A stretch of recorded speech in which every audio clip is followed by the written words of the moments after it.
साली आधी घरवाली। सिमरन की छोटी बहन विभा माँ के होते हुए भी सिमरन के ही पीछे लगी रहती थी। सिमरन, आ गई हो तो इसे खाना खिला दो। बोल रही है तुम जब तक नहीं खाओगी ये भी नहीं खाएगी। क्या है विभा, तुम खा लिया करो ना, मुझे ऑफिस से आने में देर हो जाती है। और कोई छोटी बच्ची तो हो नहीं तुम जो खाना भी नहीं खाती हो कि दीदी आएगी तो ही खाऊंगी। हाँ हाँ, छोटी बच्ची ही समझ लो। और एक बात, जब आपको पता है कि मैं आपके बिना नहीं खाती हूँ तो रोज रोज क्यों बोलती हो? अरे क्या है ये, दोनों बहनें कम माँ बेटी ज्यादा लगती हो। अरे दीदी की शादी हो जाएगी तब क्या करेगी बोल? जब होगी तब की तब देखेंगे। मैं तो दीदी के साथ ही रहूंगी हमेशा। दोनों की शादी ऐसे घर में कर देंगे जहाँ दो भाई हो। खैर, मामला आया गया हो जाता है। एक दिन सिमरन के पापा जब घर आते हैं, तुम लोगों के लिए अच्छी खबर है। वर्मा जी है ना मेरे दोस्त, उन्होंने सिमरन बेटी के लिए रिश्ता बताया है। बहुत अच्छा लड़का है, सिमरन को भी पसंद कर लिया है और कल वो लोग आ रहे हैं सिमरन को देखने अपने घर। सिद्धांत अपने माता पिता के साथ सिमरन को देखने आता है। उसे सिमरन अच्छी लगती है और शादी तय हो जाती है। सिद्धांत की माँ कहती है, अब तो हम लोग ले जाएंगे जल्द ही अपनी सिमरन को यहाँ से। अरे हाँ हाँ, क्यों नहीं, आपकी ही है अब तो हमारी बेटी। दूर खड़ी विभा सब सुन रही होती है। अब तो दीदी की शादी हो जाएगी, फिर तो वो चली जाएंगी। दीदी के बिना मैं कैसे रहूंगी? कुछ न कुछ तो करना ही होगा जिससे दीदी की शादी ही ना हो। सभी के जाने के बाद क्या शादी के बाद दीदी हम लोगों के साथ नहीं रहेंगी? अरे नहीं तो फिर क्यों रहेगी, शादी हो जाएगी तो अपने घर चली जाएगी ना। तो मैं भी जाऊंगी उनके साथ, मेरा भी सामान पैक कर देना। अरे कैसे बात कर रही हो विभा, दीदी के ससुराल छोटी बहन नहीं जाती। हाँ, कभी कभी जाकर मिलाना और रोज फोन पर भी बात कर लेना, ठीक है? नहीं पापा, आप तो जानते हैं मैं दीदी के बिना खाना भी नहीं खाती, ना ही मुझे उनके बिना नींद आती है। सिमरन बहन की बात सुनकर इमोशनल हो जाती है। अगले दिन से विभा खाना खाना छोड़ देती है। लोगों के लाख समझाने के बाद भी विभा ना खाती है ना ही सोती है। अंत में हार मानकर सिमरन सिद्धांत से मिलती है। सिद्धांत, मेरे मम्मी पापा ने बचपन से ही विभा और मुझे साथ रखा। वो मुझसे बहुत जुड़ी है। मुझे उसकी टेंशन रहेगी शादी के बाद, क्योंकि वो मेरे बिना नहीं रह सकती है। अरे ये तो छोटी सी बात है, वो हम लोगों के साथ हमारे घर में रह सकती है। जब उसकी अकल आ जाएगी या वो समझ जाएगी कि तुम्हारा घर वो नहीं बल्कि ये है, तो हम उसे घर छोड़ आएंगे, ठीक है? सिमरन खुश हो जाती है क्योंकि वो यही चाहती थी। वो माँ पिता से बात कर लेती है। अरे कैसी बात कर रही हो सिमरन, भला बेटी के ससुराल में हम छोटी बहन को कैसे भेज दे? जमाना क्या कहेगा? अरे तू पागल हो गया है, मना कर दे। इस शादी में इन लोगों का तो ये चलता ही रहेगा। कभी बहन यहाँ आ रही है, कभी वो बहन के पास जा रही है। अरे शादी हो रही है, कोई मजाक थोड़ी ना हो रहा है ना बाबा ना। माँ कैसी बात कर रही हो? सिमरन से मैं जुड़ाव महसूस कर रहा हूँ और इतनी सी बात के लिए इतनी अच्छी लड़की को कैसे छोड़ सकता हूँ? सिद्धांत की भी जिद होती है कि वो सिर्फ सिमरन से ही शादी करेगा, और होता भी वैसा ही है। सिद्धांत और सिमरन की शादी हो जाती है और दहेज में आ जाती है विभा। शादी के बाद बुआ सास कहती है, अरे माँ ना, साली आधी घर वाली होती है, लेकिन ये क्या, तुम तो उसे घर ही ले आए। तभी चाची कहती है, सिद्धांत को तो हम लोगों ने सीधा समझा था, लेकिन सबसे तेज तो यही निकला। अरे देखो कैसे दहेज तो नहीं लिया, लेकिन साली पर कब्जा कर लिया। सिद्धांत ने इस और तो सोचा ही नहीं था, लोग उन लोगों के बारे में ऐसी भी बात करेंगे। वो वहाँ से चला जाता है और चुपचाप अपने कमरे में लेट जाता है। क्या हुआ सिद्धांत, तुम अचानक से परेशान हो गए, कोई बात है क्या? अरे नहीं नहीं, वो थक गया था ना, शादी की सारी तैयारी और रस्मों के बीच, सोच रहा हूँ थोड़ा आराम कर लूं। हाँ ठीक है, आप लेट जाइए, मैं विभा का बेड लगा देती हूँ जमीन पर। क्या? वो यहाँ सोएगी? हाँ, बताया तो था कि उसे नींद नहीं आती मेरे बिना। तो तुम आराम से लेटो ऊपर, हम लोग नीचे बिछा लेते हैं। अरे नहीं नहीं, तुम दोनों आराम से लेटो ऊपर, मैं माँ पापा के रूम में जा रहा हूँ। सिद्धांत वहाँ से दूसरे कमरे में चला जाता है जहाँ सिद्धांत के पिता उससे कहते हैं, क्या बात है बेटा, तू उस कमरे में क्यों नहीं सो रहा? बहू से लड़ाई हो गई है क्या शादी के पहले दिन ही? अब नहीं पापा, वो दोनों बहनों को बात करनी थी और मुझे नींद आ रही है तो मैं यहाँ सोने चला आया। अगले दिन सिद्धांत तैयार होकर ऑफिस जाता है। ऑफिस में लंच के वक्त दोस्त कहता है, क्या बात है सिद्धांत, इतना सारा खाना एक ही दिन में? हाँ यार, वो सिमरन को खाना बनाने का शौक है तो उसी ने बनाया है। यार हम लोगों की तो सिर्फ एक ही बीवी है, इसकी तो दो है ना। सिद्धांत को गुस्सा आ जाता है। कैसी बात कर रहा है तू? अरे तू तो भाग्यशाली है जो बीवी के साथ साथ साली भी आ गई। अरे साली लोगों की तो आधी घरवाली होती है, तुझे तो पूरी की पूरी मिल गई। सिद्धांत का पारा अब 7वें आसमान में पहुंच जाता है। वो खड़ा होकर उस लड़के से लड़ने लगता है। हाँ, मेरी शादी में मेरी बीवी के साथ मेरी साली भी आई है, ये सच है, लेकिन सिर्फ कुछ समय के लिए, क्योंकि उसने सिमरन को बचपन से ही माँ की तरह देखा और यूं अचानक वो सिमरन से अलग नहीं रह सकती थी। इसलिए सोचो, अगर मेरी बीवी उसके लिए माँ का स्थान रखती है तो मेरा दर्जा क्या हुआ? तभी वहाँ बॉस आ जाता है। माफ करना सिद्धांत, यहाँ इस मेंटल लेवल के लोग हैं, जरूरी नहीं साली सिर्फ आधी घरवाली ही हो, कभी वो छोटी बहन तो कभी बेटी भी होती है। वेल डन सिद्धांत। सिद्धांत को अब ऑफिस में कोई कुछ नहीं कहता, लेकिन आस पड़ोस का वो तो वही हाल रहता है। सिद्धांत ऑफिस से घर की ओर आ रहा होता है कि रास्ते में उसे अपनी कॉलोनी का दोस्त मिल जाता है। क्या बात है, चेहरे की चमक बता रही है, शादी से बड़ा खुश है तू, क्यों? हाँ यार, अच्छी लड़की और अच्छा परिवार मिलना कहाँ होता है जल्दी आजकल। यार हमें भी दिला देना ऐसा परिवार जहाँ एक के साथ एक फ्री की स्कीम चल रही हो। सिद्धांत को फिर गुस्सा आ जाता है। वो दोस्त को मारने के लिए हाथ उठाता ही है कि वहाँ विभा आ जाती है। अरे जीजू, रहने दीजिए ना, ये लोग नहीं समझेंगे कि इंसानियत क्या होती है। ये सच है कि दीदी से कैसे दूर रहना ये मुझे पता नहीं था। आपने मुझे दीदी के पास रहने का मौका देकर ये समझने का मौका दिया कि लड़की का असली घर उसका ससुराल होता है। मैं समझ चुकी हूँ, मैं जा रही हूँ जीजू, लेकिन मैं खुश हूँ कि आपने मुझे अपनी छोटी बहन समझा। सभी उन लोगों को देखकर ताली बजाने लगते हैं। विभा अपने घर चली जाती है और सिद्धांत खुशी खुशी सिमरन के साथ रहने लगता है। बहू शिल्पा है तो सांवली, लेकिन बहुत ही टैलेंटेड। लेकिन कहते हैं ना, शादी के लिए तो लंबी और गोरी होनी चाहिए। शिल्पा, ये रिश्ता भी हाथ से गया।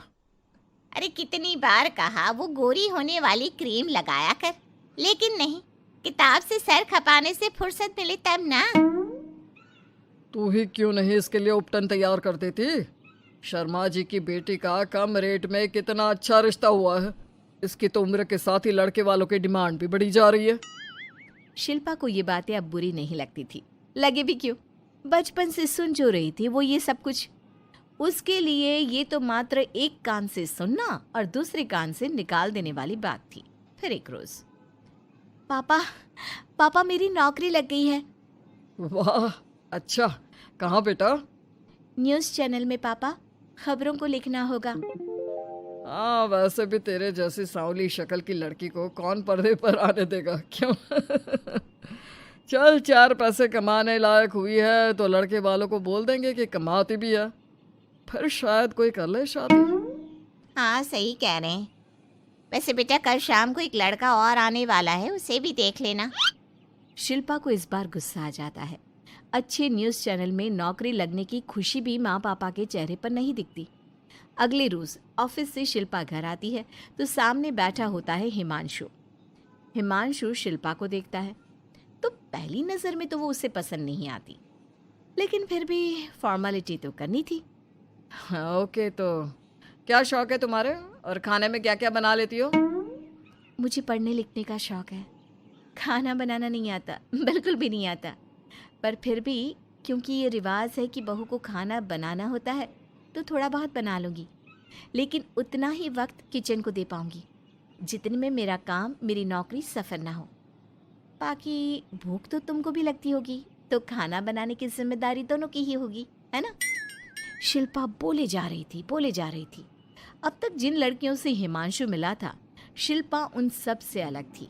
वो ऐसी ही तो लड़की चाहता था। शिल्पा से बात करने के बाद, ठीक है, फिर शादी 2 महीने बाद करेंगे। वो क्या है ना, खाना बनाना भी तो सीखना होगा ना। मुझे मंजूर है। शिल्पा को भी हिमांशु अच्छा लगने लगता है। दोनों की शादी हो जाती है, लेकिन शादी के बाद से ही हिमांशु का परिवार शिल्पा के रंग को लेकर कई बातें बनाता। क्या बात है हिमांशु, क्या कमी हो गई थी जो ऐसी काली सी बहू ले आया? काली तो नहीं है। हाँ, मेरी शिल्पा का रंग हल्का सांवला है। वैसे आप तो कृष्ण की भक्त हैं, जानती है ना, उनका रंग भी सांवला था। अब सांवले रंग के कृष्ण की पूजा, तो सांवली मेरी बीवी खराब कैसे? बात तो सही भी थी। क्यों सांवला रंग खराब माना जाता है? शिल्पा पति का तर्क सुन रही थी। थोड़ी देर के बाद, क्या बात है, शब्दों का जादू आ गया। क्या तर्क दिया आपने सांवले रंग के समर्थन में? तो क्या तुम ही पत्रकार हो? अरे तुम्हारा पति भी कम नहीं है। शिल्पा रोज एक नई तरक्की छू रही थी। कभी विदेश दौरा तो कभी बड़े बड़े लोगों का इंटरव्यू। एक दिन, सुनो, आज का दिन बहुत खास है। मैं मुख्यमंत्री जी का इंटरव्यू लेने जा रही हूँ। अरे वाह, क्या बात है, सही है यार। तभी ससुर आ जाते हैं। बहू, थोड़ा मेकअप भी कर लेना, वरना काली काली फोटो सब जगह आएगी। अरे हम तो शर्म के मारे किसी को दिखाते भी नहीं कि ये हमारी बहू है। न जाने क्या कमी थी। अरे वो शारदा दीदी की बहू देखो, कैसे मक्खन की तरह गोरी है। और नताशा, वो तो ऐसे लगता है जैसे भगवान ने दिल खोल कर रंग दिया है उसको। अरे माँ, आजकल रंग नहीं बुद्धि का जमाना है। हाँ, तो वो दोनों कहाँ पागल है, अच्छा खासा घर देख रही है। शिल्पा को ससुर की बात पर गुस्सा तो आता है, लेकिन वो मूड खराब नहीं करना चाहती। वो तो बस तैयारी करती है कि जल्दी से अच्छा सा मुख्यमंत्री का इंटरव्यू हो जाए और दुनिया देखे। होता भी यही है। शिल्पा जब शाम को घर आती है तो, अरे चाची, बुआ, फूफा जी, कैसे हैं आप सब? कैसे आना हुआ? शिल्पा को आसपास के लोग भी देख रहे थे। वो भी जानती थी कि उसने जो इंटरव्यू किया वो कितना वायरल हो रहा है। अरे बहू, बड़े लायक हो तुम। औरत होकर दुनिया की इतनी जानकारी, कितनी समझ है तुम्हारे अंदर। वाह वाह बहू, तुमने तो हम सबका सीना गर्व से चौड़ा कर दिया। सास ये सब देखकर सोच रही थी कि भाई ऐसा भी क्या हो गया, इन्होंने तो बहू को हीरो बना रखा है। मैंने तो शिल्पा को उसी दिन समझ लिया था जब पहली बार मिला था। मैं तो जान गया था कि ये लड़की अलग है। कितनी प्यारी आवाज है इसकी और समझ भी लाजवाब। तभी बुआ सास बोल पड़ती है। और एक हमारी बहू है, सारा दिन टिकली बिंदी पर ही लगी रहती है। अरे दीदी, न जाने कौन कौन सी क्रीम लगाती है, अब तो चेहरे पर फोड़े भी निकल गए। कितनी बार कहा कुछ पढ़ाई आगे करके दुनिया में नाम कमाओ, लेकिन नहीं, बस सारा दिन शीशे के सामने खड़ी रहेगी। कोई बात नहीं फूफा जी, वो भी किसी की पसंद हो सकती है। हम लोगों का क्या, एक काम अच्छा कर दिया तो पूछ लिए गए, नहीं तो जमाना तो गोरी सूरत की ही तारीफ करता है। क्यों माँ जी? हाँ हाँ, वो क्या है ना, मैं जरा पानी लेकर आती हूँ, तू बैठ बहू। हाँ हाँ बहू, तू तो बैठ। वो क्या है ना, आज तो तुझसे बहुत सारी बातें करनी है। ये बता, कैसे दिखते हैं मुख्यमंत्री जी सामने से? जैसे टीवी में दिखते हैं वैसे ही दिखते हैं क्या?